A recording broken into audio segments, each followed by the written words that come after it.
নমস্কার বন্ধুরা, ভারতীয় রেলের পক্ষ থেকে নতুনভাবে যে সরকারি চাকরির বিজ্ঞপ্তি প্রকাশিত হয়েছে সেটি আজকে আপনাদের সামনে তুলে ধরবো। তো বন্ধুরা, ভিডিওটি স্কিপ না করে ভিডিওটি সম্পূর্ণ দেখুন। ভিডিওটি সম্পূর্ণ দেখলে কোন জোনে কতগুলি শূন্যপদ রয়েছে এবং সেগুলির শিক্ষাগত যোগ্যতা কেমন, ফ্রেশার্স ক্যান্ডিডেটরা এবং যারা টেকনিক্যাল আইটিআই পদের শূন্যপদ ক্যান্ডিডেট রয়েছে তারা সকলেই এখানে আবেদন করতে পারবেন। শূন্যপদ প্রায় 2000-এর বেশি শূন্যপদ রয়েছে। ভিডিওটি স্কিপ না করে সম্পূর্ণ দেখুন। তো বন্ধুরা, আপনারা সরাসরি Indian rail official website visit করে সেখান থেকে নোটিফিকেশনটি আপনারা চেক করে নিতে পারেন। এছাড়া আমাদের ডেসক্রিপশনে যদি লিঙ্ক দিয়ে সম্ভব হয় আমরা অবশ্যই দিয়ে দেবো, সেখান থেকেও তোমরা দেখে নিতে পারো।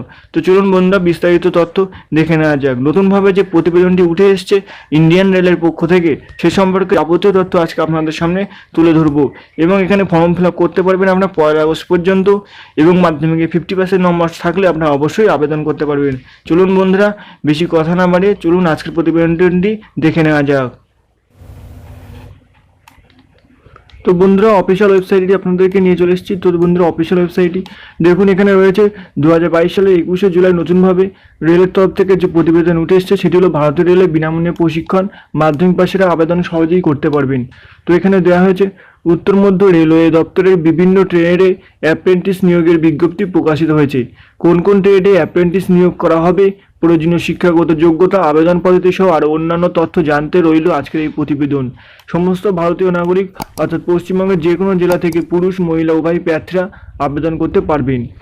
যে সমস্ত ট্রেডে অ্যাপ্রেন্টিস নিয়োগ করা হবে সেগুলি হলো fitter, welder, armature, welder, machinist, carpenter, electrician, painter, general mechanic, DSL, information and communication technology system maintenance, wireman, stenographer Hindi, stenographer ইংরেজি, plumber, mechanic cum operator electronics communication system, health sanitary inspector, multimedia and web page designer, MMTM, train draughtsman, civil ইত্যাদি পদগুলিতে বন্ধুরা আপনারা সহজেই আবেদন করতে পারবেন রেলের চাকরির জন্য।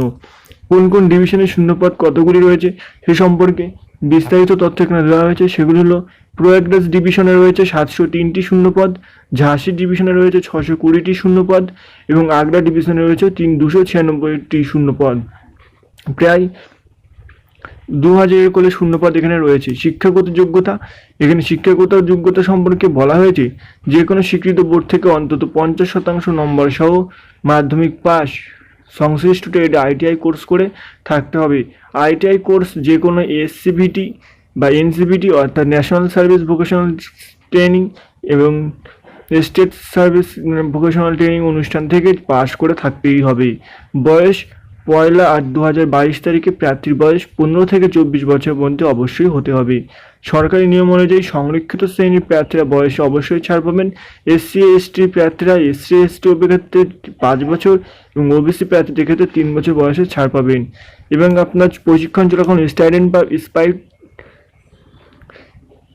স্টাইপেন্ড অনুযায়ী এখানে অ্যাপ্রেন্টিস প্রশিক্ষণের নিয়ম অনুযায়ী প্রতি মাসে নির্দিষ্ট হারে অ্যাপ্রেন্টিসের জন্য আপনারা স্টাইপেন্ড পেয়ে যাবেন, অর্থাৎ মাসে মিনিমাম 15,000 টাকা পেয়ে যাবেন। আবেদন পদ্ধতি, আগ্রহী প্রার্থীরা কেবলমাত্র অনলাইনের মাধ্যমে আবেদন করতে পারবেন। www.rcpry.org এই ওয়েবসাইটে গিয়ে প্রার্থীরা আবেদন করতে পারবেন। অনলাইনে আবেদন করার সময় প্রার্থীর অবশ্যই বৈধ ইমেল আইডি এবং ফোন নম্বর থাকতে হবে। প্রার্থীর স্বাক্ষর এবং সম্প্রতি তোলা পাসপোর্ট সালার ফটো স্ক্যান করে আপলোড করে নেবে। এছাড়া অন্যান্য প্রয়োজনীয় নথি স্ক্যান করে নেবেন, আপলোড করে নেবে। প্রসঙ্গত জানিয়ে রাখা ভালো যে সম্পূর্ণ প্রশিক্ষণ সম্পন্ন করার পরে ভারতীয় রেল দপ্তরে 20% সংরক্ষণ পাওয়া যেতে পারে এবং যে স্তরে নিয়োগ করা হবে সেখানে মূল বেতন 18,000 থেকে 56,000 টাকা মতন ভালো মতন বেতন আপনার পেয়ে যাবেন পে লেভেল 1 অনুযায়ী। আবেদন ফি এখানে 100 টাকা ধার্য করা হয়েছে, কিন্তু এসসি এসটি পিডব্লিউডি মহিলাদের ক্ষেত্রে কোনো আবেদন ফি লাগবে না। হ্যাঁ বন্ধুরা, আপনি যদি এসসি এসটি বা ওবিসি বা মহিলা ক্যান্ডিডেট হয়ে থাকেন তাহলে আপনাদের কোনো আবেদন ফি লাগবে না। আবেদন ফি জমা করতে হবে শুধু অনলাইনের মাধ্যমে। নিয়োগ পদ্ধতি, বয়স, মাধ্যমিকের নম্বর এবং আইটিআই কোর্সের নম্বর এবং প্রশিক্ষণের উপর ভিত্তি করে নির্বাচিত প্রার্থীকে নির্বাচন করা হবে। কোনো লিখিত পরীক্ষা বা ভাইভা টেস্ট হবে না এবং আবেদন করার শেষ তারিখ 1/8/2022 সালে। তো বন্ধুরা, ভিডিওটি ভালো লাগলে অবশ্যই লাইক করবেন এবং চ্যানেল নতুন হয়ে থাকলে সাবস্ক্রাইব করে সাথে থাকুন প্রতিদিন সরকারি চাকরির ভিডিও পাওয়ার জন্য।